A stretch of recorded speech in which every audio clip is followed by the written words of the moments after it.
ఇక్కడ కేజీ చీరలు కొంటే అర కేజీ చీరలు ఫ్రీ అంట. మంగళ్య షాపింగ్ మాల్ కేజీల్లో సేల్, టన్నుల్లో ఆనందం.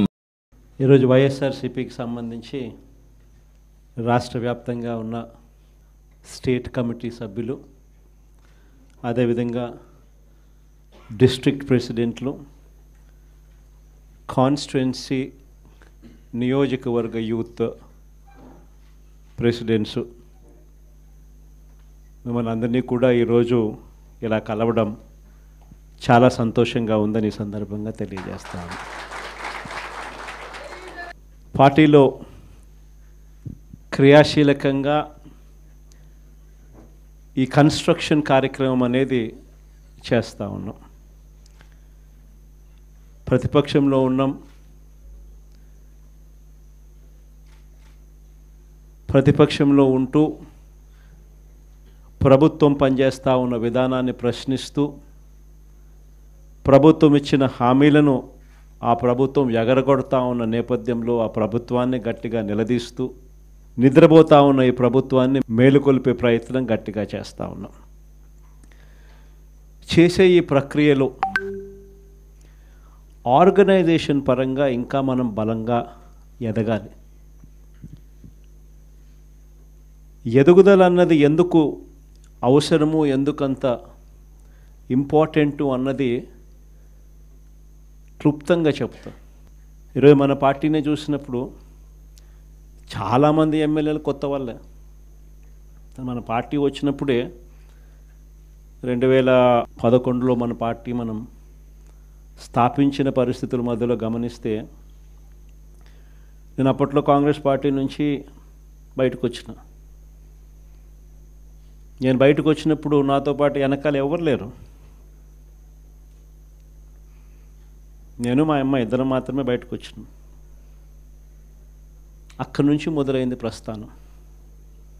నాతో పాటు కొంతమంది నాయకులు, నా మీద వ్యక్తిగతంగా అభిమానం ఉన్న నాయకులు కొంతమంది, మా కడప జిల్లాల నుంచి మరి ముఖ్యంగా కొంతమంది నాయకులు నాతో పాటు రావాలని అడుగులు ముందుకేశారు. నేనన్నా, నా పరిస్థితి ఏమిటో నాకే అర్థం కావడం లేదు. అందరూ అంటా ఉన్నారు, కేంద్రంలో కాంగ్రెస్ పార్టీతో ఢీకొంటా ఉన్నావు, రాష్ట్రంలో ముఖ్యమంత్రితో ఢీకొంటా ఉన్నావు కాంగ్రెస్ పార్టీతో. ఇలాంటి పరిస్థితుల్లో నా పరిస్థితి అగమ్య గోచరంగా ఉన్నప్పుడు నేను మిమ్మల్ని నాతో పాటు రమ్మని చెప్పి నేను చెప్పలేను. దేవుడు ఆశీర్వదించి నేను ఎదిగినప్పుడు, నేను బాగున్నప్పుడు అప్పుడు రండి అని చెప్పి కొంతమందికి చెప్పిన. ఇట్లా రాష్ట్రం వైపు తిరిగి చూస్తే ఎవ్వరూ లేరు వెనకాల. కేవలం నేను, నాతో పాటు అమ్మ, మేము మాత్రమే ఉన్నాం. ఆ ప్రస్థానం అక్కడి నుంచి మొదలైంది. కానీ రాజకీయాలలో ఎప్పటికీ కూడా విలువలు, విశ్వసనీయత ఇవి మాత్రం ఎక్కడా ఎప్పుడూ తగ్గనేలా. ఎన్ని కష్టాలు వచ్చినా కూడా ఇటువైపు చూస్తే పొలిటికల్ ఒబ్లివియన్ అంటారు, ఏ రోజు కూడా కాంప్రమైజ్ కాల. విలువలు, విశ్వసనీయత అన్న దానికి మాత్రం పెద్ద పీట వేశాం. విలువలు, విశ్వసనీయత అన్నది ఎట్లాంటి పరిస్థితిలో ఉన్నా కూడా ఏ రోజు కూడా అవి ప్రశ్నించే పరిస్థితిలో ఏ రోజు రాజకీయాలు ఎప్పుడు చేయలే. అక్కడి నుంచి సాగింది రాజకీయ ప్రయాణం.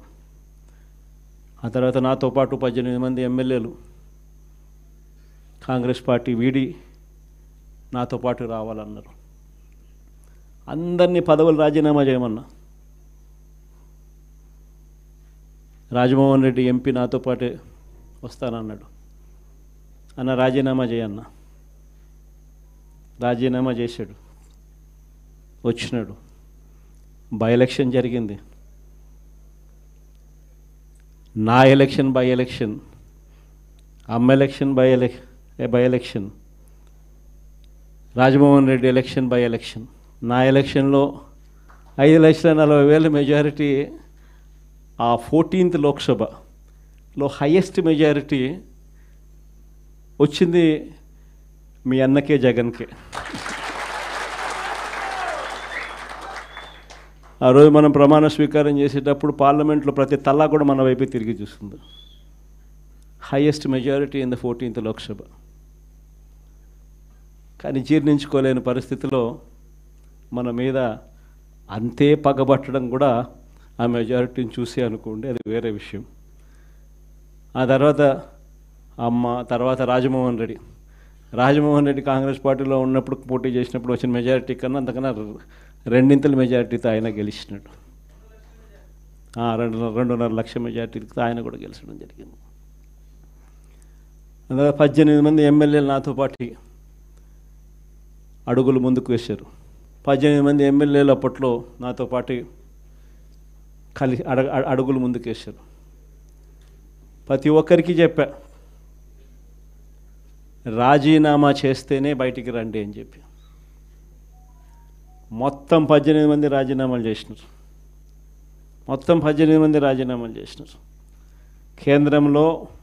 కేంద్రంతో వ్యతిరేకంగా పోరాటం,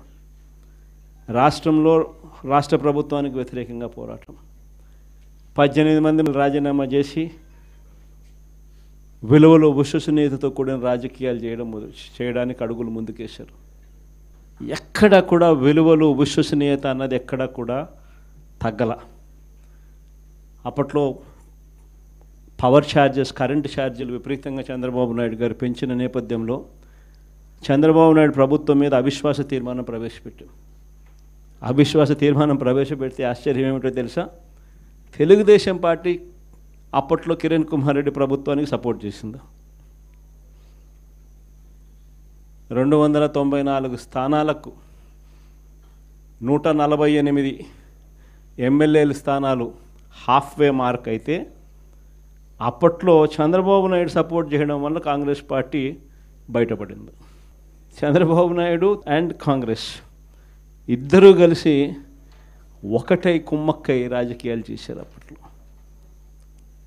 అలాంటి పరిస్థితుల్లో కూడా ఎక్కడ కూడా ప్రజలు హర్షించే విధంగా విలువలతోనూ విశ్వసనీయతతోనూ కూడిన రాజకీయాలు చేశాం.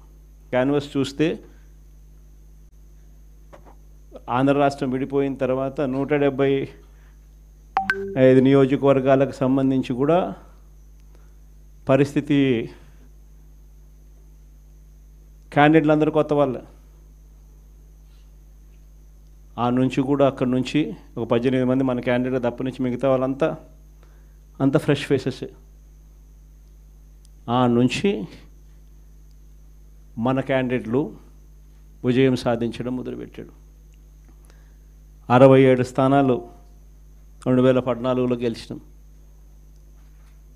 మళ్ళా 23 మందిని దాంట్లో పోచింగ్, మళ్ళా మనల్ని పార్టీని వీకెన్ చేయడం కోసం అని చెప్పి 9 మంది ఎంపీలు గెలిస్తే 3 ఎంపీలను పోచింగ్, 67 మంది ఎమ్మెల్యేలో 23 మంది ఎమ్మెల్యేలు పోచింగ్. కానీ మళ్ళీ దేవుడు 2019 వచ్చేసరికి అదే మొట్టికాయలు వేసాడు. మన దగ్గర నుంచి ఎంతమంది పోచింగ్ చేశారో కరెక్ట్గా అంతే నెంబరే, వాళ్ళ నెంబర్స్ కూడా కరెక్ట్గా అంతే 23కే పడ్డాయి. ఎంపీలు ఎంతమందిని పోచింగ్ చేశారో మళ్ళీ కరెక్ట్గా అంతే నెంబర్స్తోనే వాళ్ళ నెంబర్లు కూడా కట్టడయ్యాయి. నేను చెప్పేది ఎందుకు చెప్తా ఉన్నానంటే, ఈ విషయాలు అందరూ కొత్త వాళ్ళే. కొత్తదనానికి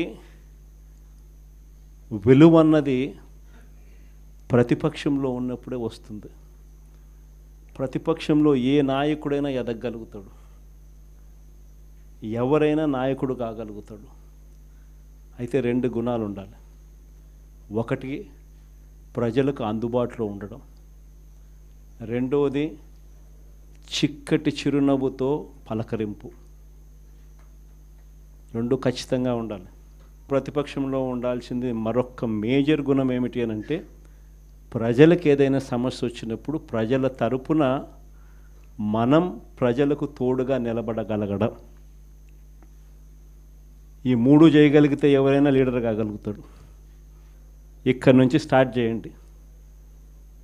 నియోజకవర్గం స్థాయిలో నియోజకవర్గ అధ్యక్షుడిగా ఉన్న ప్రతి ఒక్కరికి నేను చెప్తా ఉన్నా, ఈ రోజు నుంచి స్టార్ట్ చేయండి. మనం ఈరోజు చూసేది యూత్ అధ్యక్షుడిగా, నియోజకవర్గం ఇన్ఛార్జిగా, యూత్ అధ్యక్షుడిగా ఫస్ట్ అడిగే ఇది. మీ చివరి అడుగు ఎమ్మెల్యే కావడం, అది గుర్తుపెట్టుకోండి.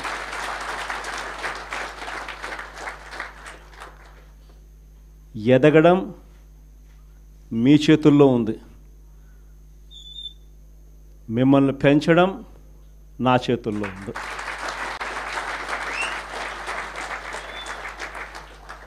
కానీ మీరు పెరగాలి అని అంటే నేను చెప్పిన ఈ 3 గుణాలు లేకపోతే ఎవరు పెరగరు. ఈ 3 గుణాలు ఉండాలి. ఈ 3 గుణాలను పెంచుకోవాలి.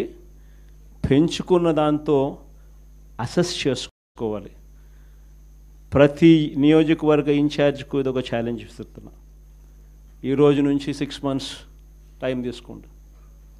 మండల్ కమిటీస్ ఫామ్ కావాలి. దానికి తగ్గట్టుగానే కాన్స్టిట్యున్సీ హెడ్ క్వార్టర్స్లో వార్డ్ కమిటీస్ ఫామ్ కావాలి. దానికి తగ్గట్టుగానే మండల్ కమిటీస్ ఫామ్ కావాలి. దానికి తగ్గట్టుగానే గ్రామ కమిటీస్ ఫామ్ కావాలి. గ్రామ కమిటీసు, మండల్ కమిటీసు, మున్సిపాలిటీల్లో వార్డు కమిటీసు మొత్తం మీ ఆధ్వర్యంలోనే ఉన్నాయి. మొత్తం మీ ఆ చేతుల్లోనే ఆర్గనైజేషన్ ఉంది. ఆర్గనైజేషన్ చేసేటప్పుడు ధ్యాస పెట్టండి, బుర్ర పెట్టండి. కెపాసిటీ ఉన్న వాళ్ళని తీసుకొచ్చే కార్యక్రమం మొదలుపెట్టండి. ఎదగడానికి ఎవరైతే సిద్ధంగా ఉన్నారో వాళ్ళని ఆర్గనైజేషన్లోకి తీసుకొని వచ్చే కార్యక్రమం చేయండి. వైఎస్ఆర్సీపీ ప్రతి గ్రామంలో ఉంది. సిమిలర్లీ జిల్లా అధ్యక్షులకు చెప్తా ఉన్నా, అసెస్ చేసుకోండి. ఎవరికి చెప్పాల్సిన పనుల నేను మీకే ఇచ్చి పెడతా ఉన్నా. ఎందుకంటే మీరు ఎదగాలి. పర్యవేక్షించండి. నియోజకవర్గ స్థాయిలో ఉన్న యూత్ అధ్యక్షులు ఎలా పర్ఫామ్ చేస్తూ ఉన్నారు, వాళ్ళకు చేదోడు వాదోడుగా ఉండండి, వాళ్ళకు తోడుగా ఉండండి, గైడెన్స్ ఇవ్వండి, సలహాలు ఇవ్వండి, చెయ్యి పట్టుకొని నడిపించండి. కమిటీస్ అన్నీ పర్ఫెక్ట్గా అయ్యేట్టుగా చూసుకోండి. ఈ ప్రోగ్రామ్స్ కన్నిటికీ కూడా ఫర్దర్ సూపర్విజన్ ఉండడం కోసం అని చెప్పి వర్కింగ్ ప్రెసిడెంట్లుగా, జోన్లకు వర్కింగ్ ప్రెసిడెంట్లుగా కూడా తీసుకొచ్చే కార్యక్రమం చేయబోతా ఉన్నాం. వర్కింగ్ ప్రెసిడెంట్లుగా వచ్చే వాళ్ళను యంగ్ ఎమ్మెల్యేలు ఎవరైతే ఆల్రెడీ మన పార్టీలో ఉండి నేడు ఎలక్షన్లో ఓడిపోయిన పరిస్థితుల్లో ఉన్న యంగ్స్టర్స్, యంగ్ ఎమ్మెల్యేలు ఎవరైతే ఉండారో, ఆర్గనైజేషన్ తెలిసిన వాళ్ళు, ఆర్గనైజేషన్ పరంగా మిమ్మల్ని సరిగ్గా గైడ్ చేయగలిగిన వాళ్ళు, మిమ్మల్ని కూడా తోడుగా మీకు నిలబడగలిగిన వాళ్ళు. ప్రతిపక్షంలో ఉన్నాం కాబట్టి కేసులు పెట్టించుకోవాల్సి వస్తుంది. కేసులు పెట్టించుకునేటప్పుడు మీకు అండగా తోడుగా కేసులు పెట్టించుకున్నా పర్వాలేదు. ఈ రకంగా కేసులు పెట్టినా కూడా ఈ రకంగా దాన్ని మనం మెనూవర్ చేయొచ్చు. ఈ రకంగా వ్యవస్థలన్నీ మనకు తోడుగా ఉంటాయి. పార్టీ ఈ రకంగా మీకు అండగా ఉంటుంది అని భరోసా ఇచ్చేందుకు యంగ్ ఎమ్మెల్యేలను వర్కింగ్ ప్రెసిడెంట్గా కూడా తీసుకొచ్చే కార్యక్రమం చేస్తూ ఉన్నాం. సిద్ధార్థ్ కూడా ఒక జోన్కు అదే మాదిరిగా వర్కింగ్ ప్రెసిడెంట్గా ఉంటాడు. సిమిలర్లీ ఈస్ట్ వెస్ట్కు, ఉత్తరాంధ్రకు, కృష్ణా గుంటూరుకు ఈ రకమైన జోన్లకన్నిటికీ కూడా వర్కింగ్ ప్రెసిడెంట్లుగా యంగ్ ఎమ్మెల్యేలను కంటెస్ట్ చేసిన వాళ్ళను కూడా తీసుకొచ్చే కార్యక్రమం చేస్తూ ఉన్నాం.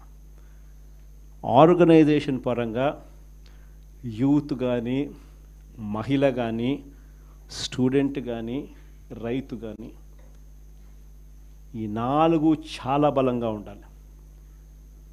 తర్వాత ఎస్సీ ఆర్గనైజేషను, ఎస్టీ ఆర్గనైజేషను, బీసీల ఆర్గనైజేషన్ ఇవన్నీ కూడా ఇవే స్థాయిలో ఇంతే బలంగా తయారు కావాలి. ప్రతిపక్షంలో ఉన్నప్పుడే ఇవన్నీ బలంగా మనం తయారు చేసుకునే వెసులుబాటు మనకు ఉంటుంది. వెసులుబాటులోకి రావాలి. ఆర్గనైజేషన్లో ఉన్న ప్రతి ఒక్కడు సోషల్ మీడియాలో ఆటోమేటిక్లీ ఎంపానల్ కావాలి. సోషల్ మీడియాలో మీ ఫోన్ అన్నది ఈరోజు యుగంలో మీ దగ్గరున్న గన్ను. ఈరోజు యుగంలో, ఈ సోషల్ మీడియా యుగంలో మీ దగ్గరున్న ఏకైక వెపన్, ఏకైక గన్ను మీ ఫోను. ఆర్గనైజేషన్ పరంగా మీరు దాంట్లో ఎంపానల్ అయిపోయి ఉండాలి. మీతో పాటు మీరు క్రియేట్ చేసి ఆర్గనైజేషన్ గ్రామస్థాయి దాకా కూడా ఆ ఆర్గనైజేషన్లో పార్టీ కావాలి. ప్రతి ఒక్కరి చేతిలోనూ కూడా మీకు అన్యాయం జరిగితే ఆ అన్యాయం నాకు జరిగింది అని చెప్పి మీరు ఆ మాధ్యమంలో మీరు చెబితే ఆ మాధ్యమం ద్వారా పార్టీ హైకమాండ్ మా దాకా కూడా తెలియడమే కాకుండా రాష్ట్ర వ్యాప్తంగా ఉన్న మొత్తం వైఎస్ఆర్సీపీ శ్రేణులందరికీ కూడా ఈ మెసేజ్ వెళ్ళిపోవాలి. ఎవరికి ఎక్కడ ఏ అన్యాయం జరిగినా కూడా మొత్తం పార్టీ తనకు తోడుగా నిలబడే కార్యక్రమం జరగాల. ఇది విజన్. నా జిల్లా ప్రోగ్రాములు కూడా మళ్ళీ ఉంటాయి. నా ప్రోగ్రాంతో పాటు చివరిలో నా పాదయాత్ర కూడా ఎట్టగో జరుగుతుంది.